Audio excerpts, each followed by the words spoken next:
Hello guys, samahan niyo uli ako at gagawa tayo ng reaction na tungkol dito sa Senate hearing sa di umano'y paglalabi ni dating spokesperson Harry Roque sa PAGCOR at ang pagkakausap niya sa PAGCOR chairman. Panoorin po natin. Ng gobyerno, specifically a former cabinet official who lobbied on behalf of illegal POGOs. So, Chair, on September 12, 2023, Lucky South 99 Outsourcing Incorporated submitted to PAGCOR an application for internet gaming license. And I'll flash the application now.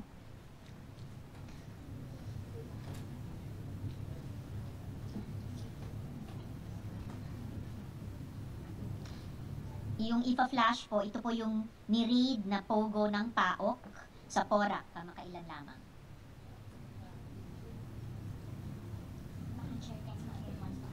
Okay. So while we're uploading that application letter, so Chair, baka gusto niyo na pong sagutin yung tanong ko tungkol dun sa former cabinet official who lobbied on behalf of illegal POGOs.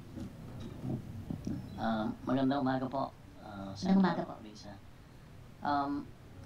Gusto ko lang pong sa pagkakataong ito ikwento yung nangyari sometime in July 2023 kung saan mga ikatlong linggo po yun ng Hulyo 2023 tumanggap po yung aking tanggapan ng tawag mula kay dating Secretary Harry Roque.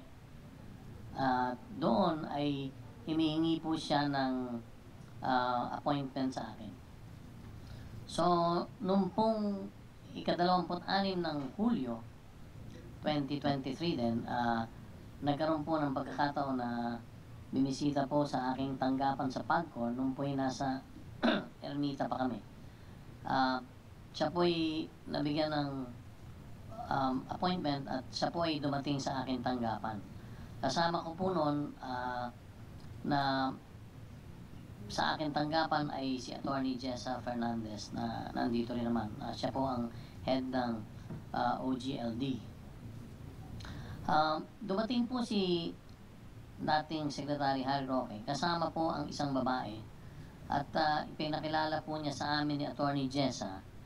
Ang babaeng yun ay si Cassandra Leong. At sa kanya pong pagpapakilala sa amin ay sinabi po niya na may problema po na hinaharap si Binibining Cassandra Leong at ito ay nauukol sa kanyang pagbabayad ng lahat ng mga billing ng kumpanyang kinakatawan niya sa PAGCOR. So, tinanong ko po si Binibining Cassandra Ong kung ano ba yung problema. At ang sabi po niya, siya daw po ay nagtiwala sa kanilang authorized representative na nagngangalang Mr. Dennis Cunanan. At yun daw po 6 na buwan na dapat ibinabayad nilang mga buwis sa PAGCOR ay binibigay niya kay Ginoong Cunanan para ibayad sa PAGCOR.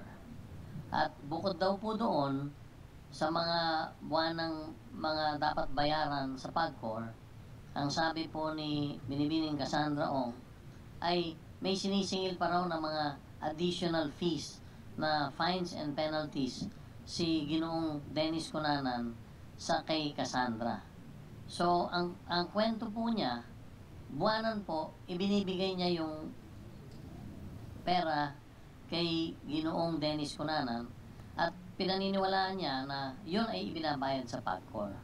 Kaya nagulat daw sila nang magpadala po ng sulat ang tanggapan ni Attorney Jessa Fernandez sa kanila na nagsasabing meron silang arrears na 6 na buwan.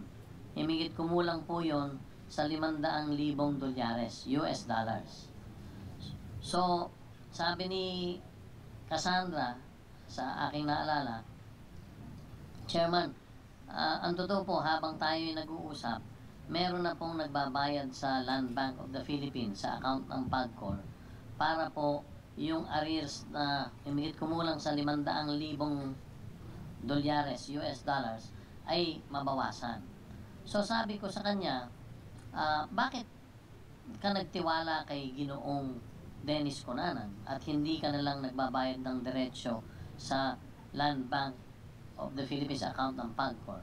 Ang sabi po niya ay si Ginoong Cunanan ay pinagtitiwalaan niya sapagkat siya ang nag-facilitate nung lisensya nung kumpanyang kinakatawan niya at ganoon din siya ang official na kinatawan ng kumpanyang yon na nakaregister sa PAGCOR. So, sabi ko po sa kanya, ano po bang inyong pakay dito? Unay, nakikiusap sila na kung maaari mabigyan sila ng pagkakataong mabayaran yung arrears.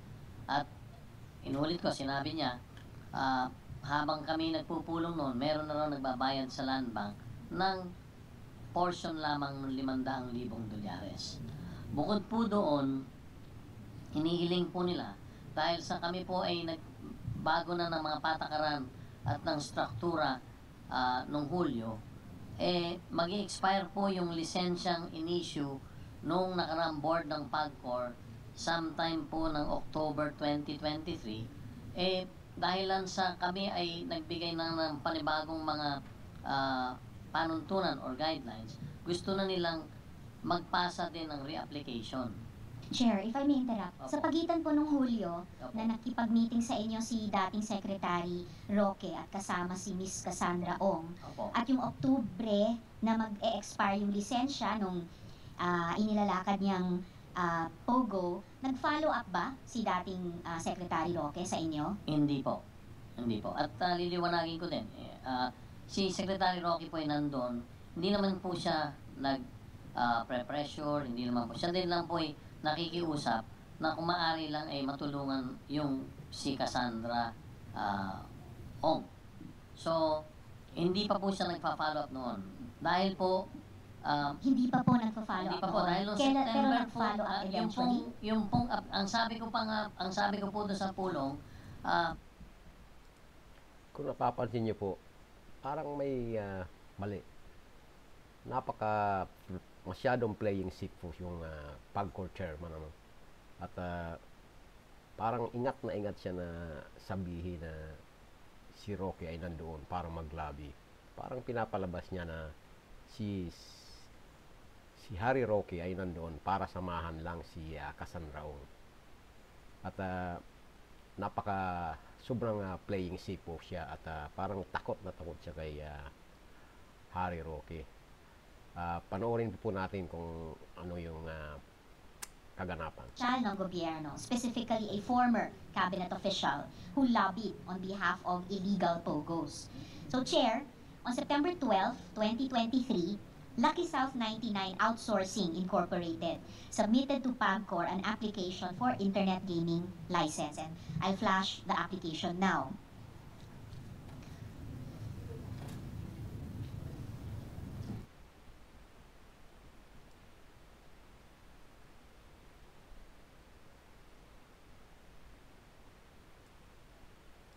pagkaloob sa kanilang lisensya ng PAGCOR nung panahon po nung nakarang administrasyon.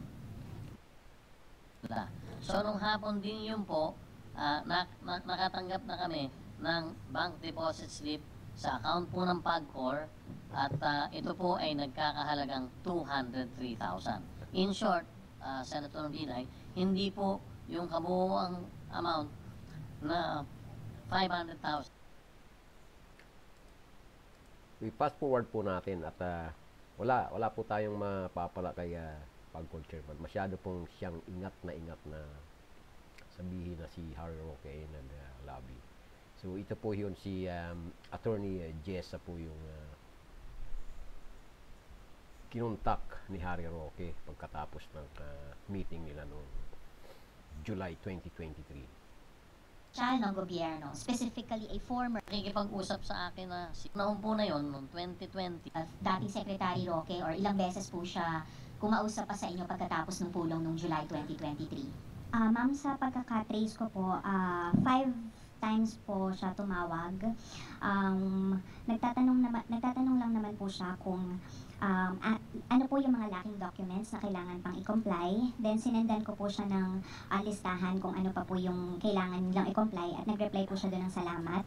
And then isang beses din po, message po siya na ini-inform lang po ako na nag-retain po sila ng lawyer for the AMLAC filing at it will be filed in 3 weeks latest. Thanks and FYI.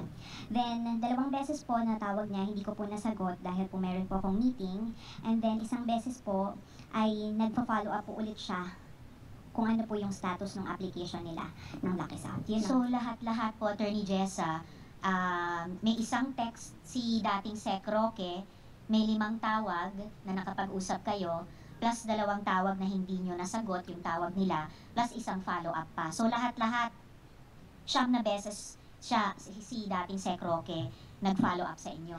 6 lang po, ma'am. Bali,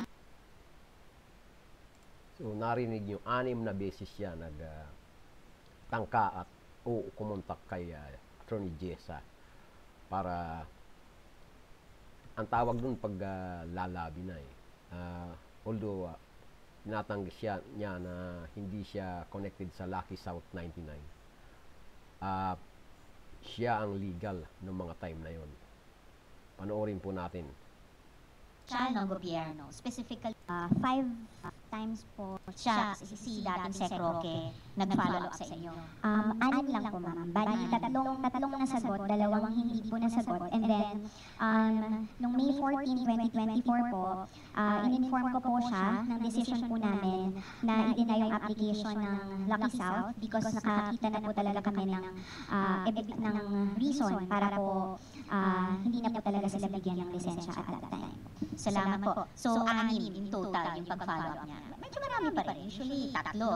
Ano na yun, par for the course na, pero doble pa doon, 6. Attorney Jessa, so ito po, na-load na po namin yung itong slide na ito. Ito po yung naka-flash ay official attachment sa application ng Lucky South 99. Tama po ba? Ito po yung attachment dun sa original application nila. Tama po, ma'am. Salamat. And nakikita po natin dito, mga 3 level sa ilalim ng presidenteng si Julian Lizana III, may kahon dito na ang legal nila ay si Attorney Harry Roque.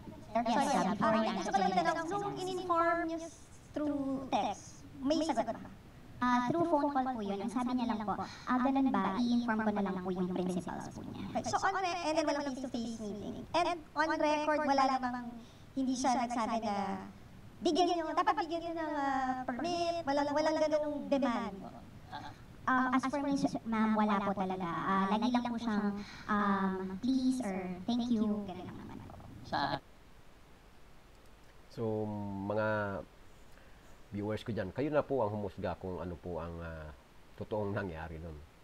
Pero, hindi po ganun ka puro lang utak ng mga Pilipino. Yun lang po ang masasabi ko.